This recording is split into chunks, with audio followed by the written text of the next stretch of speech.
He said it was just a formality when I signed the contract 16 years ago. Back then, we didn't even have proper desks, and the office AC groaned like a dying animal every time the microwave ran. We were 5 people crammed into a second-floor dump above a pawn shop in Milwaukee. 1 whiteboard, 2 space heaters, 0 backup plans. But I had an idea, a real one. In a tech world drowning in recycled decks and jargon-stuffed nonsense, I had blueprints that actually functioned. I can still smell that place. Burnt instant coffee, overloaded circuitry, and the sharp, bitter stench of ambition ground into the old carpet. I built the first prototype in that dump using parts I scavenged off Craigslist and a soldering iron that shocked me every third use. But it worked. That janky little box became patent #1. Then came #2. By the end of year 5, I was up to 17 patents, all filed under the company's name, but tagged with my name as the original inventor. That part? That would matter later. Eventually, they gave me a title. Chief Systems Architect. No office, no team. Just a fancy plaque and the freedom to keep doing what I did best. Build technology that made money, and God, did it make money. Licensing deals started small. 1 chemical research lab here, 1 automation startup there. But then the giants came sniffing. Defense contractors, aerospace manufacturers, a few Silicon Valley titans who pretended to not care, but kept sending interns to every demo I hosted. By year 10, we weren't a startup anymore. We had 5 floors downtown, a barista on payroll, and HR guidelines thicker than a legal textbook. Through it all, I stayed low profile. I didn't care about corporate ladders or stock options or Maui retreats. Just give me my lab, my budget, and the time to invent something worth filing. And I did, over and over again. Patent 29 slashed client assembly times by 22%. Patent 33 increased compliance efficiency so much that OSHA sent us a congratulatory letter. Patent 34? That was the crown jewel. An adaptive process protocol that let manufacturers switch production types on the fly without ever shutting down. That one alone pulled in $310 million in new contracts. The press called it game-changing. I called it Tuesday. I wasn't flashy. I didn't do tech talks or CEO lunches. Some days I barely remembered to eat, but I was the engine and everyone knew it. Not in a Time magazine cover way, quietly, in the way our CFO always CC'd me on audit docs, in how legal made sure every clause involving IP had my name bolted in steel, in the way the CTO always asked for my input before acquisitions. Because here's the thing, no one says out loud in these places. Without innovation, you're just setting investor money on fire and hoping nobody notices. And I was the spark they kept that fire going with. They built an empire on my tech, and I never missed a filing deadline, never took a shortcut, never released code that wasn't airtight. Everything I submitted was bulletproof, forward-compatible, and built for real-world abuse. The tech held, the contracts held, the company thrived. I should have seen it coming. The shift. It always starts the same. Someone starts whispering about scale. Branding gets updated.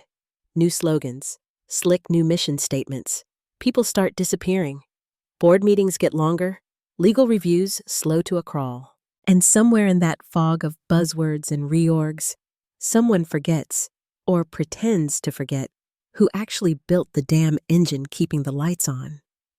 But in the beginning, before the betrayal, I was proud.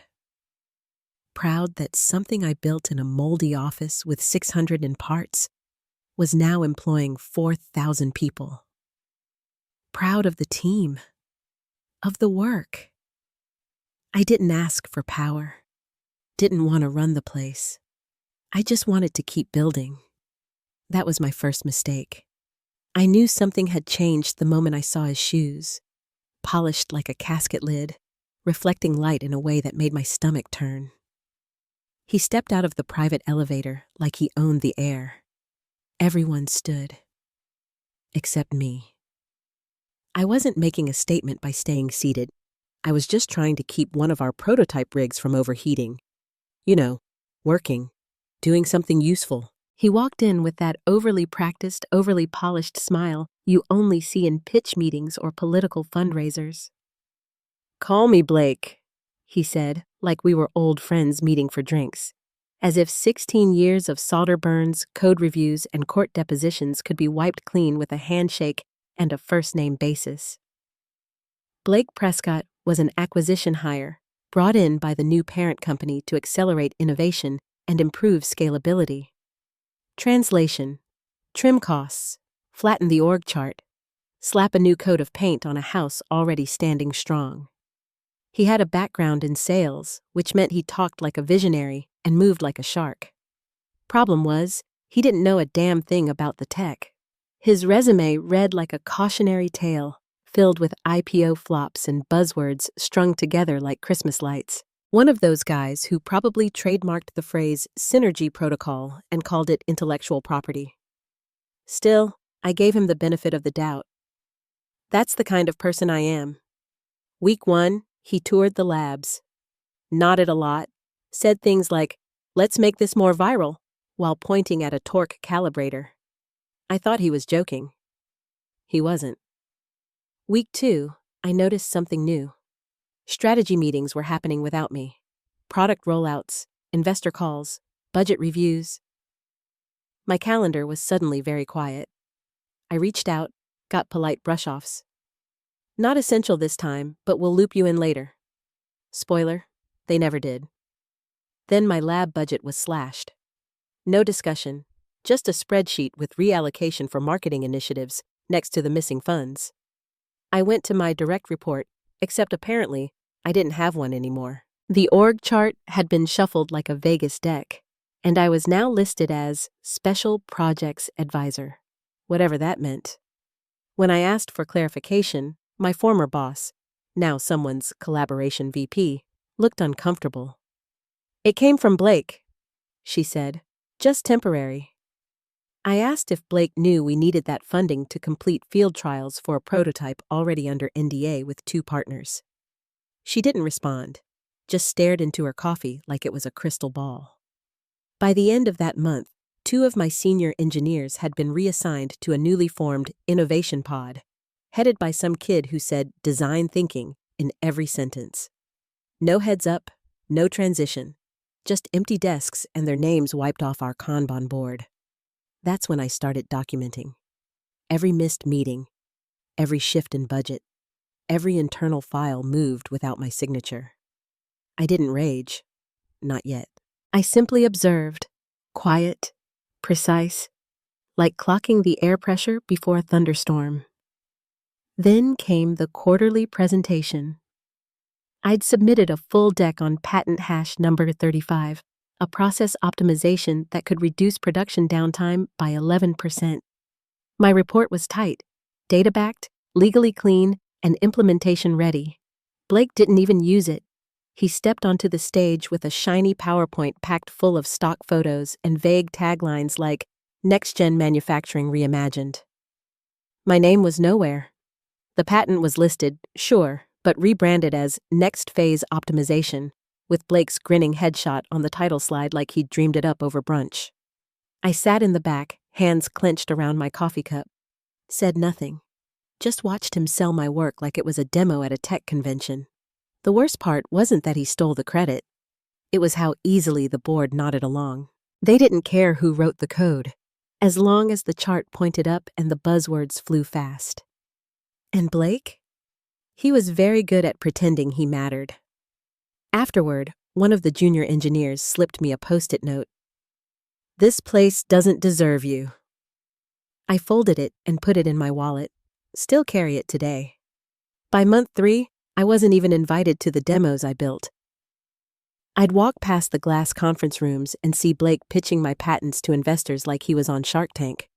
Smiling, winking, charming. And I realized something chilling. They weren't pushing me out by accident. They were erasing me. one meeting at a time. I could have pushed back, stormed into meetings, thrown down emails like grenades, but I didn't, because Blake thought he was winning, and I needed him to keep thinking that. Let him believe I was just some burned-out R&D relic too passive to protest. Let him think I'd slink away, grateful for the exit package he probably already had legal drafting. He needed to believe the trap wasn't even there. He waited until the Q3 board meeting to make his move. Of course he did. Blake wasn't just trying to cut me out. He wanted a stage, a spotlight, an audience. The boardroom looked like a courtroom that day. Polished walnut table, bottled water arranged with label symmetry, nameplates shaped like miniature tombstones. It wasn't a meeting.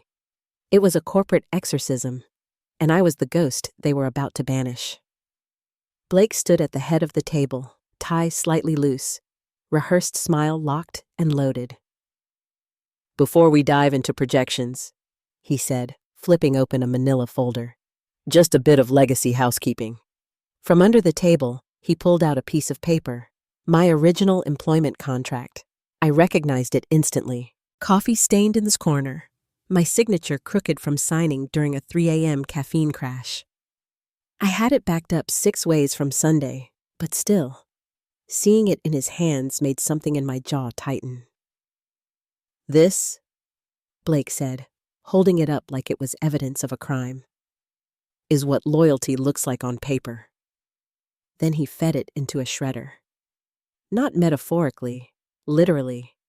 The machine had been plugged in before the meeting. He fed the contract inch by inch while staring me dead in the eyes. 15 years, Nathan," he said, my name syrupy on his tongue. "Hell of a run. But let's be honest.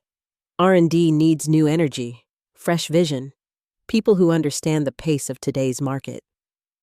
The shredder groaned as it ate the last strip of paper. The boardroom fell silent, except for the faint hum of the motor and my pulse pounding in my ears.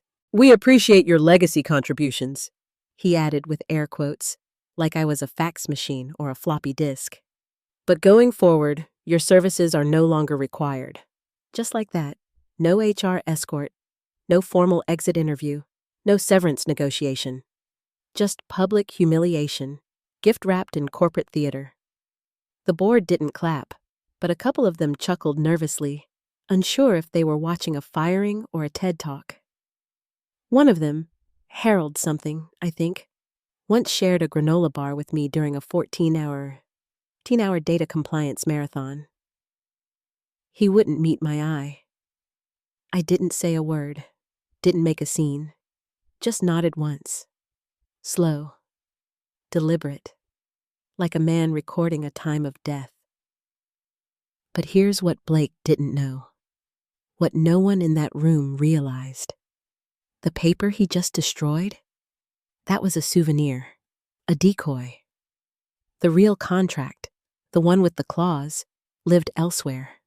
Digitized, notarized, archived under multiple redundancies and blockchain timestamped across 3 countries, and buried deep in that real contract. On page 13, subparagraph C under intellectual property reversion in the event of breach, was the key to the entire company's future. I stood up, adjusted my jacket, and said the only word I spoke that day. Noted. Then I walked out. No drama. No threats. Just one last glance at the shredder humming behind Blake like it hadn't just detonated a landmine under the company's IP portfolio. He thought I'd disappear, that I'd beg to be let back in. What he didn't know, what no one there knew, is that I didn't need their paper. I had the code. It all went back to year 3, back when we were still too broke to afford an in-house lawyer and too naive to realize we needed one. That year, we landed our first real licensing deal. Nothing huge, a mid-tier robotics manufacturer out of Ohio, but they had real lawyers, and those lawyers demanded one thing: clean ownership chain, no ambiguity, no, we'll clean that up later. When we reviewed the original documents, it was a mess. Our IP clauses were sloppy, vague, the kind of stuff that could crumble in court under the weight of a sneeze. I saw the danger immediately, so I lawyered up, out of my own pocket. His name was Eric Lambert, ex-Marine turned IP attorney. Bald, built like a linebacker, wore thrift store suits like they were battle armor. He always smelled faintly of mint gum and copy toner. We met weekly, same diner every time. Corner booth by the window, greasy hash browns and black coffee while we dissected every word of my contract like it was a disarmed grenade. And we rewrote it. Clause by clause, line by line. Buried near the back, we added the clause. Titled it plainly, IP Reversion Upon Breach. Eric put it simply. If they fire you clean, they keep the toys. If they screw up, the toys go back to you. Toys, in this case, being every single patent I'd authored. We didn't stop there. We filed the revised contract through a third-party digital notary that used blockchain timestamping, back when blockchain wasn't even trendy yet. Immutable, encrypted, cross-verified. One copy lived on a secure server in DC, one in Amsterdam, and one on an offline drive locked in a fireproof safe in Eric's home office. We never talked about it again. That was the beauty of it. It was quiet insurance. There if we needed it. And that shredder, that boardroom humiliation, that was the trigger. That night, I called Eric. Took them long enough, he said. The next morning, he filed the breach notice. It was like detonating a legal EMP. The package included the original notarized contract, the breach clause, and a side-by-side compliance audit showing just how thoroughly they'd violated every provision we'd locked in. We didn't send it to Blake, not yet. We sent it to their legal team, internal counsel first, just to let the panic simmer in-house. Then we CC'd their outside firm in New York, the heavy hitters, Clown 200 an hour litigation sharks, their version of pressing the nuclear button. Less than 24 hours later, we got a reply. The tone? Cautious, not aggressive, not dismissive, just anxious. They wanted a meeting, time to review the documentation. Eric responded with a single-page PDF. Paragraph 7, subsection C. In the event of termination deemed a breach of contract, all registered patents credited to the original inventor shall revert to said inventor with full rights of use, licensing, and transfer without financial obligation to the former employer. Underneath it, our blockchain hash. Digitally signed, date stamped, geolocked, biometrically fingerprinted. Then came silence. Not the "we're ignoring you" kind, the "we're quietly losing our minds behind closed doors" kind. Because here's what they finally realized. They hadn't just fired me. They'd severed their legal right to everything I built. No more gray area. No more shared control. Every patent, every algorithm, every hardware design. Now legally back in my hands. And I wasn't gloating. I wasn't angry. I just went for a walk. Outside, the air smelled different, like cold steel and overdue consequences. 3 days later, the company released a press statement, some vanilla fluff about organizational evolution and refining strategic focus. Not a single mention of the patents, not a whisper about breach. But beneath the buzzwords, you could smell the smoke. They were hoping to stall me, hoping I'd blink. I didn't. While they scrambled behind closed doors, the real damage had already begun. The production lines were the first to feel it. See, most of their manufacturing systems, especially the robotic coordination layer, ran on Process Hash 18, one of my patented frameworks. It required an authentication key. A key I had. A key no one ever thought to change because no one ever imagined I'd leave. When they tried to reroute the process to bypass my key, the patch failed. Safety protocols kicked in and triggered a full lockout. One production line, $24,000 an hour in output, went down for 6 hours. That got their attention. Then came the compliance audits. One of our largest partners, a German robotics firm, flagged a clause in their licensing agreement requiring ongoing certification from the original inventor for continued use of the tech derived from patent hash 26. No cert, no compliance. No compliance, no shipment. And guess who they emailed for confirmation? Not the company, not legal. Me. I didn't answer. Not yet. Inside the company, Blake kept playing ringmaster at all-hands meetings, pitching new directions and streamlined innovation like nothing had changed. But the engineers weren't fooled. They were texting me late at night, whispering behind doors. Is it true you're gone? Did Blake really fire you in front of the board? They say everything's fine, but... Legal responded to Eric's breach notice with slippery language. We dispute the interpretation of the clause. We believe the termination was conducted in accordance with internal HR procedures. No mention of the shredded contract. No mention of the boardroom stunt. Eric sent a second notice.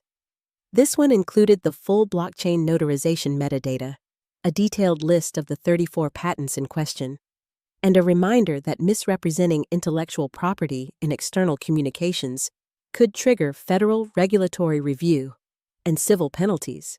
As a little bonus, we footnoted that we'd had preliminary conversations with 2 compliance auditors. The emails stopped after that, but I could feel the storm building, the nervous silence, the strained Slack threads leaking out through engineers who still had a conscience. Why are some systems suddenly inaccessible? Why is legal locking down dev environments? Why is compliance reviewing patent deployment logs? And the best one? Wait, do we even own the tech anymore? Bingo. Blake tried to keep control with his usual charm. The next town hall, he stood under soft lighting and said, Some former employees are making exaggerated claims. We're fully in control of our IP. His voice cracked halfway through the word control. The Q&A session that followed was cut short. One of my old team leads messaged me after. He's sweating. Like actually sweating. It's beautiful. Meanwhile, my world had shifted. Recruiters started sniffing the air like bloodhounds. The first offer came through LinkedIn, which would have been laughable if it hadn't included 8 zeros, a think tank in the Bay Area. Hey Nathan, loved your work on adaptive switching. Ever think about joining a more agile environment? Subtle as a freight train. 2 hours later, Eric got an email from a Boston PE firm. No chit-chat, just a PDF titled Preliminary Terms for Exclusive IP Acquisition. Upfront offer, $22 million. That was Monday. By Wednesday, it was a frenzy. Licensing houses, robotics manufacturers, tech CEOs I'd never met but who'd been tracking my work for years. One sent a gift basket with a bottle of 40-year-old scotch. I didn't drink it. Not yet. Eric and I returned to the same diner. Booth by the window, same hash browns, same coffee. Except now, the table was covered in NDAs, spreadsheets, and term sheets. I wasn't just some fired engineer anymore. I was holding a weapon, and everyone wanted a piece. One of the most aggressive offers came from a firm that had tried to buy the company 6 years ago. Blake had mocked them back then, called them vultures in Patagonia vests. Now they were back, grinning like cats with open checkbooks. But they weren't offering a license. They wanted everything. Full acquisition of all 34 patents, a 2-year exclusive consultancy agreement, corner office in Seattle, equity package, signing bonus that could buy 2 lakefront homes and still leave enough for a dock, a boat, and a moat around the whole thing. I didn't say yes. Not right away. I wasn't rushing anymore. For 15 years, I'd lived on their deadlines. Ship this, file that, hit this milestone. Keep the engine running. I'd been sprinting inside their machine for so long, I forgot what it felt like to let others chase me.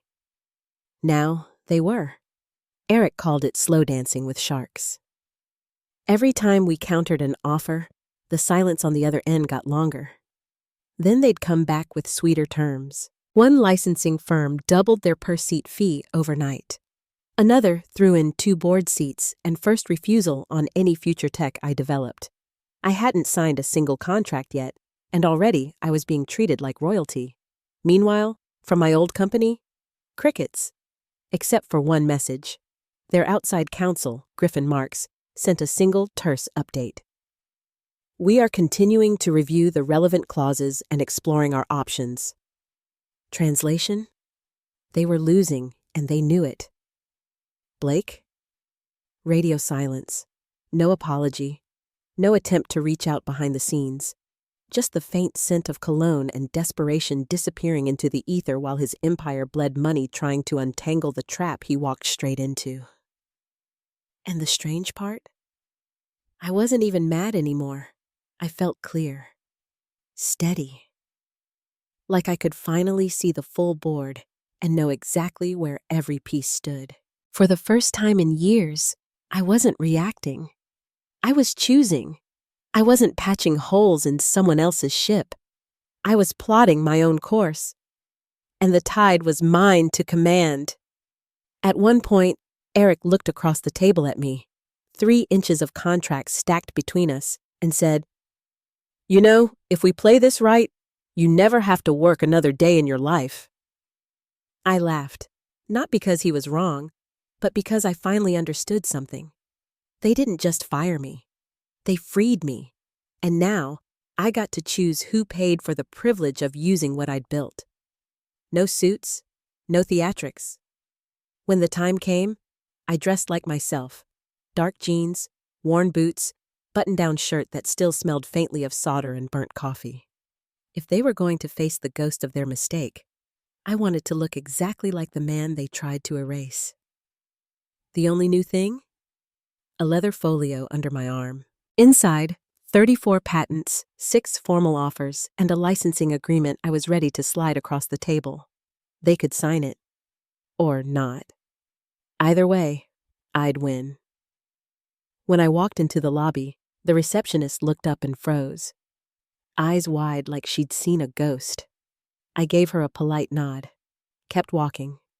No announcement, no security badge, no drama. Everyone would know soon enough. The boardroom felt smaller than I remembered. Funny how corporate spaces shrink once you stop needing their approval. Same walnut table, same ergonomic chairs, same glass walls. But this time, I wasn't asking for anything. Blake was already there. Of course, shirt sleeves rolled, tie loosened, eyes hollow.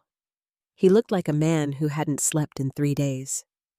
And for once, I believed it. "Nathan," he said, voice strained. "Glad you could come in. Let's clear the air, yeah?" I didn't sit, just opened the folio, and slid 2 documents across the table. One document was titled Patent Licensing Agreement. The other, Statement of Intent to Transfer IP Portfolio. 2 paths, I said calmly, like I was walking someone through a user manual. You license the tech, at my rates, under my terms. Or I accept one of the 6 offers I've already got. Some from your competitors, some from the vultures you mocked 6 years ago. I let the word vultures hang in the air. Silence. One of the board members, finance guy, face like a dried-out raisin, leaned forward. "We'd need time to review." "You've had time," I said gently. "You had time the day Blake fed my contract into a shredder. You had time when legal got our reversion notice. You had time every single day you stalled, hoping I'd blink." I turned to Blake. "I don't blink." The CFO, a woman I used to respect, until she ghosted me during the fallout, cleared her throat. "What are we talking about here?" I tapped the licensing agreement. $7 million up front, 25% of net profits from any product using any of the 34 patents. 5-year term, renewable. Any lapse in payment or attempt to transfer or reassign the tech without my written consent, and the agreement terminates. Blake scoffed. "This is extortion." I smiled thin. No, Blake, this is leasing what you don't own. I leaned in just slightly. Or you can explain to your shareholders why your entire product stack is now under license from a man you fired, in this very room. He went pale. I watched his eyes scan the board, hoping someone would back him up. They didn't. Even the same cowards who had chuckled during my public execution were now staring at the contract like it might explode. One whispered something I didn't catch. Didn't matter. This wasn't a negotiation. It was judgment. You built your empire on my work, I continued, and you thought cutting me loose would cut the cost. But now, you either pay full price, or I sell to the very people you've spent the last decade trying to outrun. Silence. The quiet kind that isn't awkward, but absolute. Final. Eventually, a legal rep, a younger guy with a pinched voice and trembling hands, reached out and pulled the licensing agreement toward himself. We'll need to reconvene privately. Of course, I said, nodding. I closed the folio, stood, and left. No drama, no raised voice, no theatrics. Because real power doesn't shout. It waits. 47 minutes later, they sent someone out. Not Blake, not even the CFO, but a paralegal. Couldn't have been more than 26. Eyes wide, voice soft. She handed me a signed copy of the agreement. Initialed, all pages. Ink still drying. Attached, a wire confirmation slip. $7 million. Same-day transfer. I stared at the document for a long moment. Not in disbelief, not even satisfaction. Just release.